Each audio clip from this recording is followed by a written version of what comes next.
नमस्कार, आप देख रहे हैं न्यूज 18 राजस्थान। आपके साथ मैं हूं आसिफ खान। आज 16वां प्रवासी भारतीय सम्मेलन है। आत्मनिर्भर भारत के सपने पर चर्चा चल रही है और प्रवासियों के बीच प्रधानमंत्री खुद लाइव मौजूद हैं। आपके इन्वेस्टमेंट के लिए अपॉर्चुनिटीज का विस्तार हुआ है। मैन्युफैक्चरिंग को प्रमोट करने के लिए प्रोडक्शन लिंक सब्सिडी स्कीम ये बहुत पॉपुलर हुई है और बहुत कम समय में बहुत पॉपुलर हुई है। आप भी इसका भरपूर लाभ उठा सकते हैं। साथियों, भारत सरकार हर समय हर पल आपके साथ आपके लिए खड़ी है। दुनिया भर में कोरोना लॉकडाउन से विदेशों में फंसे 45 लाख से ज्यादा भारतीयों को वंदे भारत मिशन के तहत रेस्क्यू किया गया।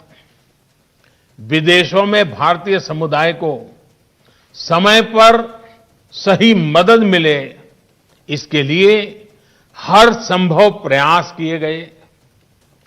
पैंडेमिक के कारण विदेशों में भारतीयों के रोजगार सुरक्षित रहे, इसके लिए डिप्लोमेटिक स्तर पर हर संभव कोशिश की गई। गल्फ सहित अनेक देशों से लौटे साथियों के लिए skilled workers arrival database for employment support यानी स्वदेश नाम की नई पहल शुरू की गई। इस डाटाबेस का उद्देश्य वंदे भारत मिशन में लौट रहे वर्कर्स की स्किल मैपिंग करना और उन्हें भारतीय और विदेशी कंपनियों से जोड़ना है। इसी तरह दुनिया भर में भारतीय समुदाय के साथ बेहतर कनेक्टिविटी के लिए रिश्ता नाम का नया पोर्टल लॉन्च किया गया है। इस पोर्टल से मुश्किल समय में अपने समुदाय से कम्युनिकेट करना, उन तक तेजी से पहुंचना आसान होगा। इस पोर्टल से दुनिया भर के हमारे साथियों के एक्सपर्टाइज का भारत के विकास में उपयोग करने में भी बहुत मदद मिलेगी। साथियों, यहां से अब हम आजादी के 75वें साल की तरफ आगे बढ़ रहे हैं। अगला प्रवासी भारतीय दिवस आजादी के 75वें वर्ष के समारोह से भी जुड़ेगा।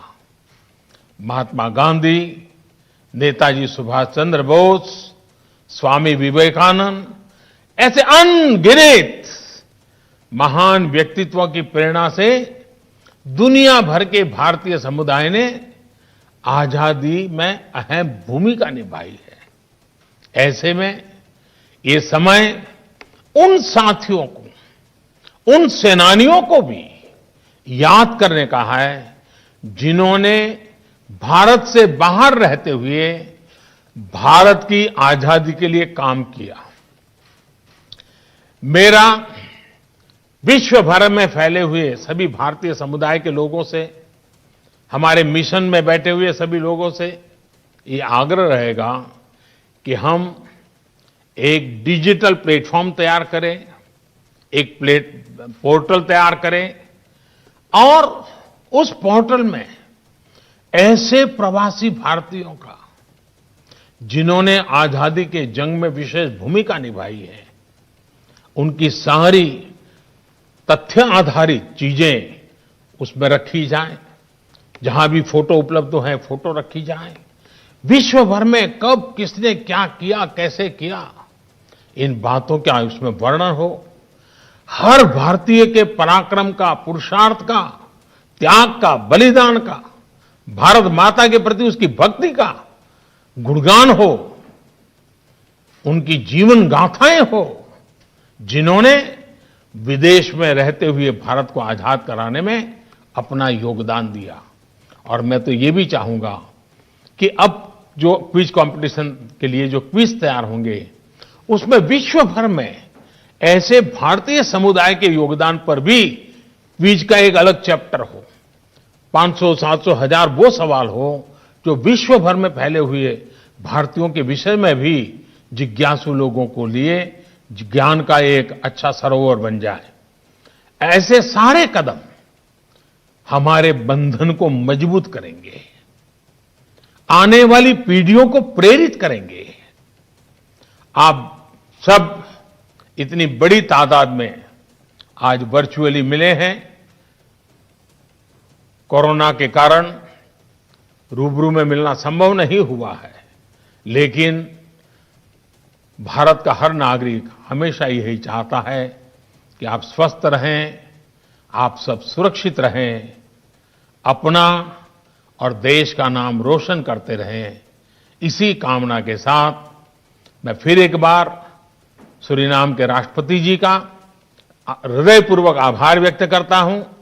उन्होंने जो हम सबको प्रेरणा दी है, हमारे साथ जुड़े हैं, वे सचमुच में भारत का गौरव बढ़ाने वाले उन महापुरुषों में से एक हैं। मैं उनका भी विशेष धन्यवाद करता हूं और इसी कामना के साथ आप सबका बहुत बहुत धन्यवाद।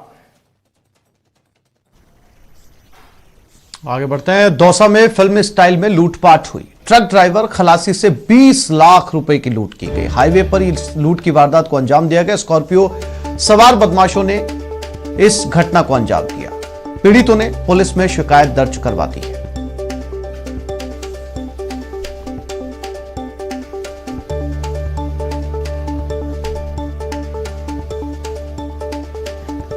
दौसा की यह घटना है जहां पर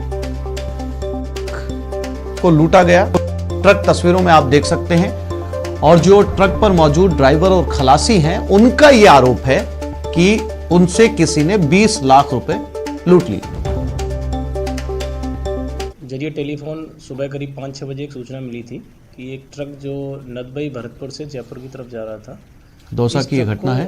स्कॉर्पियो सवार 5-7 लोगों ने कल रात को करीब 10 साढ़े 10 बजे रुकवा लिया और इस ट्रक जो ड्राइवर और खलासी थे उनको बंधक बना के पहले तो जयपुर की तरफ ले गए, फिर बाद में उनको डीग और गोवर्धन जो है उसके बीच में कहीं छोड़ के और चले गए। और इसी खबर पर ज्यादा जानकारी के लिए बात करते हैं हमारे संवाददाता आशीष शर्मा के साथ। आशीष, ट्रक भी देखा तस्वीरों के अंदर और ड्राइवर भी जो है वो नजर आ रहे हैं। क्या ये रास्ते पर 20 लाख रुपए अपने साथ कैश लेकर चल रहे थे या ट्रक का सामान लूटा गया है? बिल्कुल, ये 20 लाख रुपए कैश बताए जा रहे हैं कि और ये एक कारोबारी के पैसे थे जो नदबई से जयपुर ले जाया जा रहा था।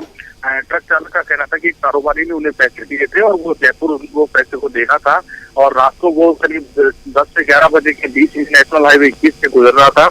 इसी दौरान स्कॉर्पियो सवार करीब आधा दर्जन यहाँ पर बदमाश आए और उन्होंने जो ट्रक के आगे स्कॉर्पियो लगा दिया और उस ट्रक चालक को रोक लिया। उसके बाद में ट्रक के चालक और खलासी को बंधक बना दिया। ट्रक के शीशे के ऊपर पत्थर भी फेंके गए। इसके बाद में दोनों को बंधक बनाकर पहले जयपुर की तरफ ले गए और उसके बाद में भरतपुर की तरफ ले गए, जहाँ उत्तर प्रदेश और राजस्थान की सीमा के पास। आशीष, जैसा कि आपने बताया कि ट्रक मालिक ने ड्राइवर के जरिए ट्रक के जरिए इन 20 लाख रुपयों को भेजा था, क्या ट्रक मालिक ने इस बात की तस्दीक कर दी पुलिस या जांच में कि उसने इस ट्रक में जो है 20 लाख रुपए कैश रवाना किए थे? जी, हेलो आशीष, मेरी आवाज मिल रही है आपको? जी, मिल रही है।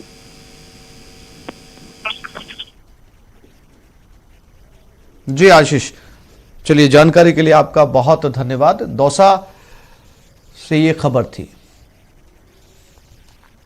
और अब आज शहर शहर रफ्तार के कहर की इस कहर को आप अपनी टीवी स्क्रीन पर 3 तस्वीरों के जरिए देख सकते हैं। भरतपुर, कोटा और सवाई माधोपुर।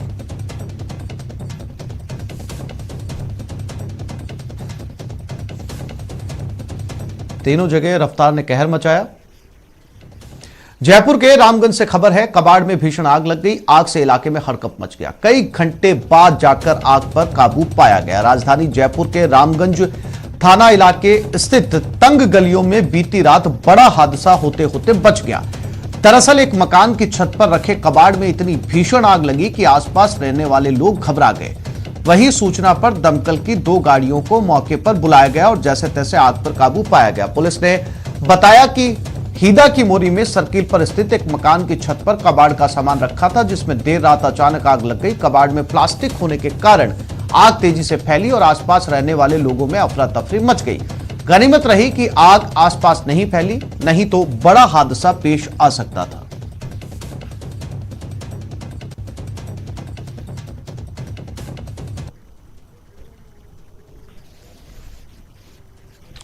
और मरुधरा में बर्ड फ्लू का दायरा बढ़ता जा रहा है। अब तक 11 जिलों में इसकी पुष्टि हो चुकी है। जयपुर, दौसा, सवाई माधोपुर में फ्लू की पुष्टि हुई। हनुमानगढ़, जैसलमेर, पाली, कोटा, बारां, झालावाड़, बांसवाड़ा और चित्तौड़गढ़ जिलों में भी पहले तस्दीक हो चुकी है। अब तक 30 जिलों में मृत पक्षी मिल चुके हैं। कुछ जिलों की जांच रिपोर्ट आना अभी बाकी है। कल 329 पक्षी मृत पाए गए, 223 कौवे मिले और 11 मोर, 55 कबूतर, 40 अन्य पक्षी मृत मिले। अब तक कुल 2166 पक्षी मृत मिल चुके हैं। इनमें से 1706 सिर्फ कौवे हैं। अब तक कुल 211 सैंपल जांच के लिए भेजे गए हैं।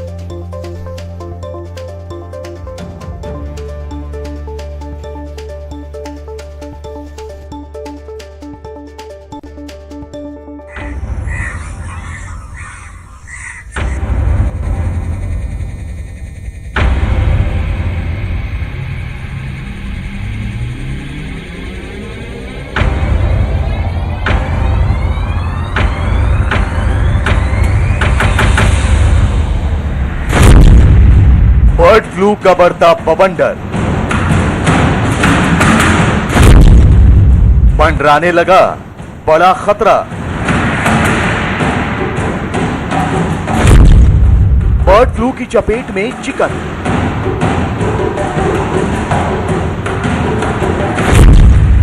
किचन तक पहुंचा बर्ड फ्लू।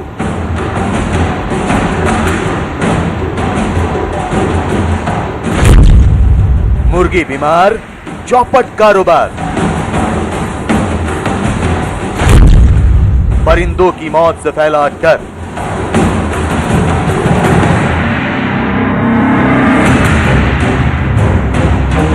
धीरे धीरे पूरे देश में दहशत की बड़ी वजह बनती जा रही है बर्ड फ्लू। कौवों और बतखों में बर्ड फ्लू की पुष्टि होने के बाद अब इस वायरस का खतरा किचन में दस्तक देने लगा है। परिंदों में फैली मौत की महामारी, फार्म की मुर्गियों से होती हुई खाने की प्लेट तक पहुंचने का डर बढ़ गया है। पक्षियों की लगातार मौत ने देश के कई राज्यों को बर्ड फ्लू की दहशत की चपेट में ले लिया है।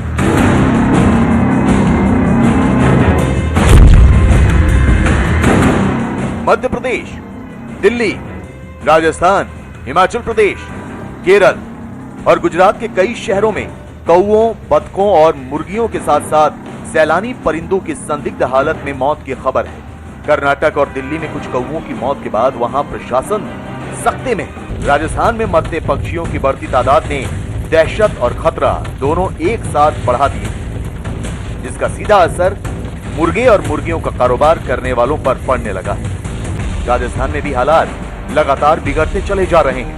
चूरू में बर्ड फ्लू की आशंका को लेकर वन विभाग ने अलर्ट जारी कर दिया है। बर्ड फ्लू का खतरा बढ़ते ही इसका सीधा असर मुर्गे और मुर्गियों का कारोबार करने वालों पर पड़ा है। बताया गया है कि पिछले कुछ दिनों में अंडों की कीमतों में भारी गिरावट दर्ज की गई, जबकि चिकन की कीमतें भी पहले के मुकाबले काफी कम हो गई। दुकानदार बता रहे हैं कि कारोबार पर 50% असर पड़ा है। आप बताएं कि जो बर्ड फ्लू को लेकर क्या कोई मुर्गियां बीमार है, दूसरा इसका कितना असर आया? ऐसा अभी तो ऐसे कोई बीमारी को देखी नहीं यहाँ पे तो, और यहाँ पे असर कुछ ज्यादा पड़ा है। मतलब आज के 3 दिन पहले 95-100 रुपए को जिंदा आ रहा था, आज का भाव है 65-70 रुपए किलो भाव आज का। मतलब 65-70 रुपए किलो, जी बहुत फर्क पड़ गया। बहुत फर्क पड़ गया इस चीज के अंदर। बताया जा रहा है कि बर्ड फ्लू की इस दहशत ने सबसे बड़ा असर मुर्गी पालन और अंडे का कारोबार करने वालों पर डाला है। एक अनुमान के मुताबिक मध्य प्रदेश में मुर्गी और अंडे का करीब 3000 करोड़ का कारोबार होता है, जबकि हिमाचल में मुर्गे और अंडे का 90 करोड़ सालाना का कारोबार है, जिसमें मीट और अंडा शामिल है। हरियाणा का करीब 5000 करोड़ का सालाना बिजनेस है मुर्गी पालन का, जिसमें 2 करोड़ रोजाना अंडों का प्रोडक्शन और 2.5 करोड़ मुर्गियां आती हैं। और राजस्थान में 2500 मुर्गी फार्म हैं, जिनमें सालाना 2000 करोड़ से अधिक का कारोबार होता है। अजमेर में सबसे ज्यादा 1100 मुर्गी फार्म है, जहां रोजाना 2 करोड़ के अंडों की बिक्री होती है। बर्ड फ्लू की महामारी के फैलने और खास तौर पर चिकन में फैली बीमारी की वजह से लोगों में जबरदस्त दहशत फैल गई है। हालांकि डॉक्टरों का कहना है कि इस बीमारी से ज्यादा घबराने की जरूरत नहीं। डॉक्टरों का कहना है कि 2003 से अब तक दुनिया में ये केवल 700 लोगों में ही बीमारी के लक्षण मिले हैं। डॉक्टरों का कहना है कि मुर्गे और अंडा खाने में कोई दिक्कत नहीं है, जरूरी है कि इसे पका कर खाया जाए, क्योंकि बर्ड फ्लू आमतौर पर पक्षियों के लार और मल मूत्र से ही फैलता है। इसलिए उन लोगों को सावधान रहने की जरूरत है जो मुर्गी पालन क्षेत्र में काम करते हैं, क्योंकि बर्ड फ्लू का सबसे ज्यादा असर मुर्गों में देखने को मिलता है। देखिए, चिकन खाने वालों के, चिकन खाने भाइयों से मेरा अनुरोध है कि कृपया वो घबराए ना, बाकायदा उसका उपयोग कर सकते हैं। उसके लिए लेकिन सावधानी बरतने की आवश्यकता है। जैसा कि पहली बात तो अच्छी दुकान से खरीदें, साफ सुथरी दुकान से खरीदें, और दूसरी बात यह है कि बनाते समय उसको बाकायदा साफ सुथरा धोएं और उसके बाद उसको कम से कम 70 डिग्री सेंटीग्रेड जरूर पकाएं। मेरा कहना तो ये है कि अगर अपन जो इस पे आमलेट बनाया जाता है उसका अगर तापमान के ऊपर बात करें, उसका तापमान 100 से ऊपर होता है, तो वहाँ पर जो अंडा बनाया जाता है, आमलेट बनाया जाता है, तो उसमें भी पूरी संभावना है कि वो सुरक्षित होगा। डॉक्टरों के मुताबिक अगर थोड़ी सावधानी रखी जाए और साफ सफाई का ध्यान रखा जाए तो इस बर्ड फ्लू के डर से बचा जा सकता है। तो इस समय हिंदुस्तान में 2 आए हुए हैं, H5N1 और H5N8, ये दोनों ही हैं। H5N1 पहले बहुत कॉमन था। तो ये जो है बर्ड्स में ऐसे भी जो एक्वेटिक बर्ड्स हैं, जैसे बतख हो गया, स्वैन हो गया, इनमें जो है वो रिजर्वायर के रूप में रहते हैं, वो हमेशा रहते हैं, बट उनको कोई बहुत ज़्यादा प्रॉब्लम नहीं होती, बट उनमें रहते हैं। माइग्रेटिव बर्ड आते हैं, उनमें भी रहते हैं, बट कभी कभी जो है इनमें म्यूटेशन और इसके कारण से उसका रूप थोड़ा चेंज हो जाता है और वो उनके लिए भी खतरनाक होने लगता है। उधर दिल्ली में पक्षियों के मरने के जो मामले सामने आए हैं, उन्हें लेकर प्रशासन हरकत में आ गया है। ये ह्यूमन बीइंग में फैल सकता है अगर हम प्रॉपर हाइजीन ना रखें, या उसको अनकुक्ड है उसको खा लें, या उसको जैसे प्रोसेस कर रहे हैं, साफ सफाई कर रहे हैं, उसमें प्रॉपर नहीं करें, तो ह्यूमन बीइंग में वो फैल सकता है। तो अभी तक ये बहुत अच्छी बात है कि अभी तक ये ह्यूमन बीइंग में नहीं डिटेक्ट हुआ है। ये बहुत अच्छी बात है, क्योंकि शायद लोग भी आज साफ सफाई में विश्वास रखने लगे हैं। जिन राज्यों में बर्ड फ्लू फैल रहा है वहां प्रशासन सतर्क है और कुछ जगहों पर पड़ोसी राज्यों को भी अलर्ट कर दिया गया है। ये खतरा ना फैले, इसके लिए खतरे वाले इलाकों में दवा का छिड़काव करवाया जा रहा है।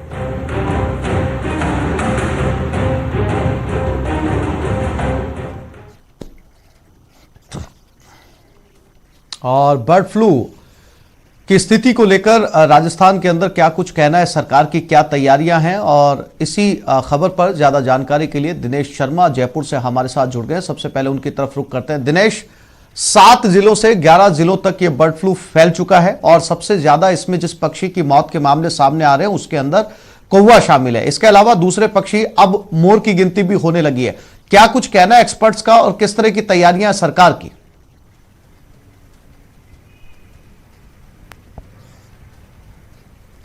बिल्कुल आसिफ, देखिए दायरा लगातार बढ़ता जा रहा है और दायरे के साथ ही खतरा और चिंता भी लगातार बढ़ती जा रही है। कल एक ही दिन में, क्योंकि 5 जिलों की रिपोर्ट जो है वो पॉजिटिव आई है, 5 जिलों में नए केसेज मिले हैं बर्ड फ्लू के और आंकड़ा जो है बढ़कर 11 जिलों तक पहुंच गया है।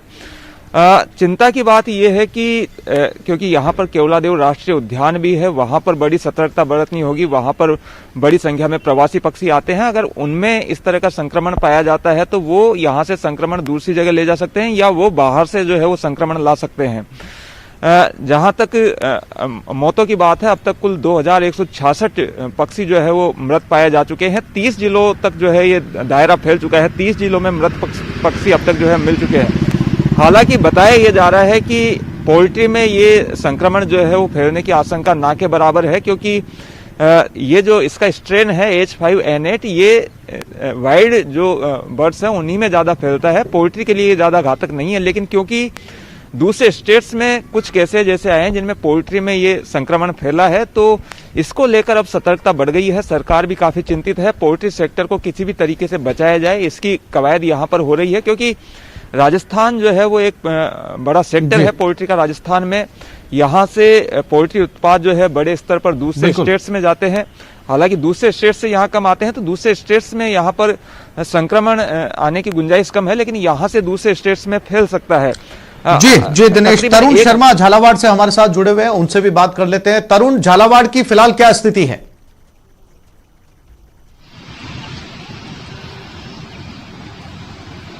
जी आसिफ, बिल्कुल झालावाड़ में भी बर्ड फ्लू का कहर थमने का नाम नहीं ले रहा है और पिछले 24 घंटों के दौरान ही 44 कौवों समेत 63 परिंदों ने दम तोड़ दिया। पहले बर्ड फ्लू की शुरुआत झालावाड़ के राड़ी के बालाजी इलाके से हुई थी, लेकिन अब ये जिले के कई इलाकों में फैल चुका है।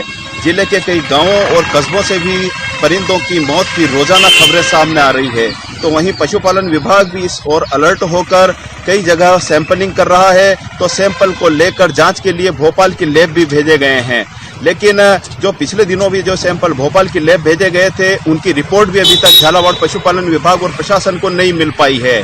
सारे मामले में झालावाड़ के जिला कलेक्टर ने भी भोपाल लैब में बात करके जो सैंपल गए थे, जो दूसरे परिंदों की मौत हुई थी, उनके सैंपल की रिपोर्ट जल्दी ही झालावाड़ वापस भिजवाने के लिए आग्रह किया है, लेकिन अभी तक रिपोर्ट न मिल पाने के कारण संशय की स्थिति है। लेकिन पशुपालन विभाग और प्रशासन इन दूसरे परिंदों की मौत को भी बर्ड फ्लू का ही मामला मानकर इलाकों में सैंपलिंग कर रहे हैं। पोल्ट्री फार्म संचालकों की भी बैठक ली जा रही है, व्हाट्सएप ग्रुप बनाए गए हैं, कंट्रोल रूम बनाए गए हैं। बिल्कुल तरुण, पोल्ट्री फार्म संचालकों के लिए एक बड़ी चिंता का ये विषय है। हमारे साथ जो है वो कोटा से शाकिर अली भी बने हुए, उनके पास चलते हैं। शाकिर, 2020 में लगातार हमने कोरोना को लेकर जो है वो रोज अपने बुलेटिन में बातचीत की। 2021 लगते ही बर्ड फ्लू पर अब जो है वो चर्चा शुरू हो चुकी है। शाकिर,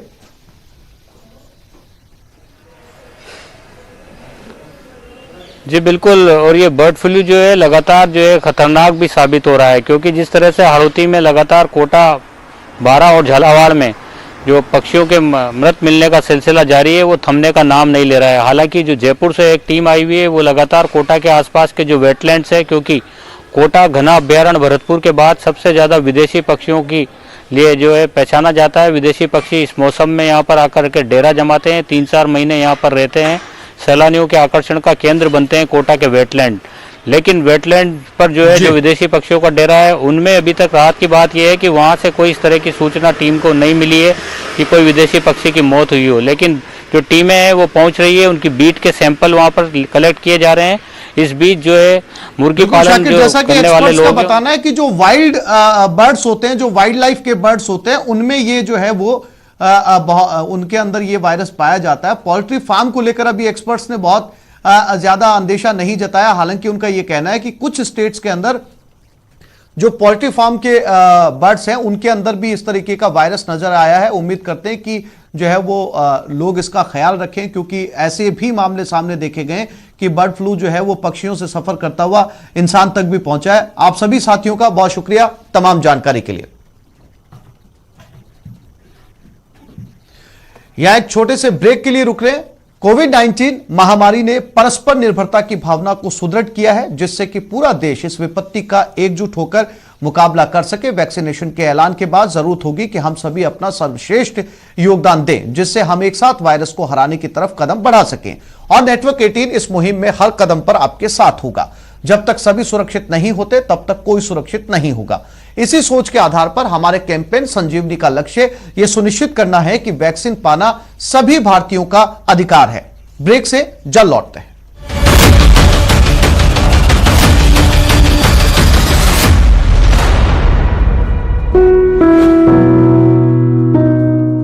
गुलाबचंद कटारिया ने कांग्रेस पर जमकर हमला बोला। उन्होंने कहा कि यह सरकार अपना कार्यकाल पूरा नहीं कर पाएगी।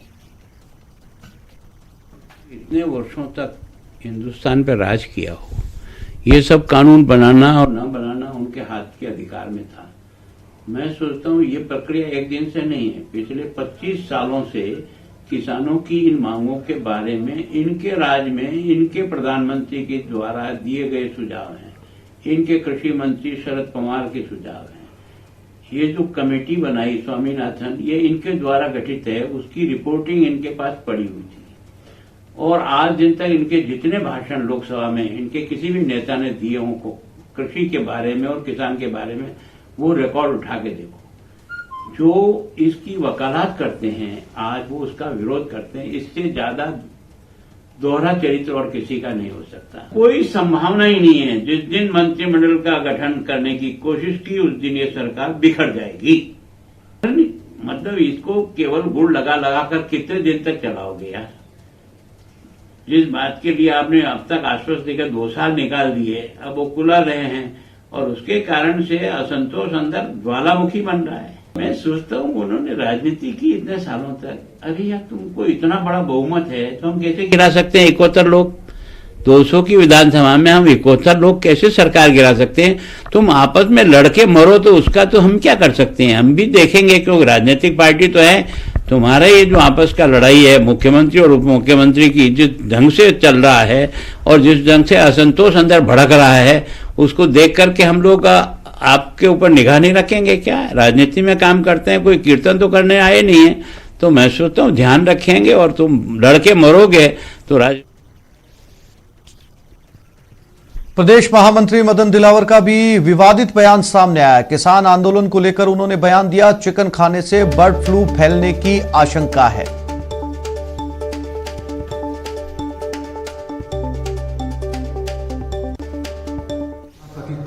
किसान आंदोलित है, इस बात के लिए आंदोलित है जो किसानों के हित में बिल लाया गया है, उस तीनों बिलों को निरस्त किया जाए ताकि किसानों को लाभ न मिले। और इन लोगों के सामने हाथ जोड़कर खाली पेट किसान रोता है। जमाकत किसानों को देश की चिंता नहीं है, देश के लोगों की चिंता भी नहीं है, क्योंकि ये तो आंदोलन क्या, एक पिकनिक मना रहे हैं, वहां चिकन बिरयानी खा रहे हैं, काजू बादाम खा रहे हैं, सब प्रकार के ऐश आराम कर रहे हैं और वेश बदल बदल करके वहां इस प्रकार से आ रहे हैं जिसमें कई आतंकवादी भी हो सकते हैं। तो इस बुलेटिन में फिलहाल इतना ही। नमस्कार।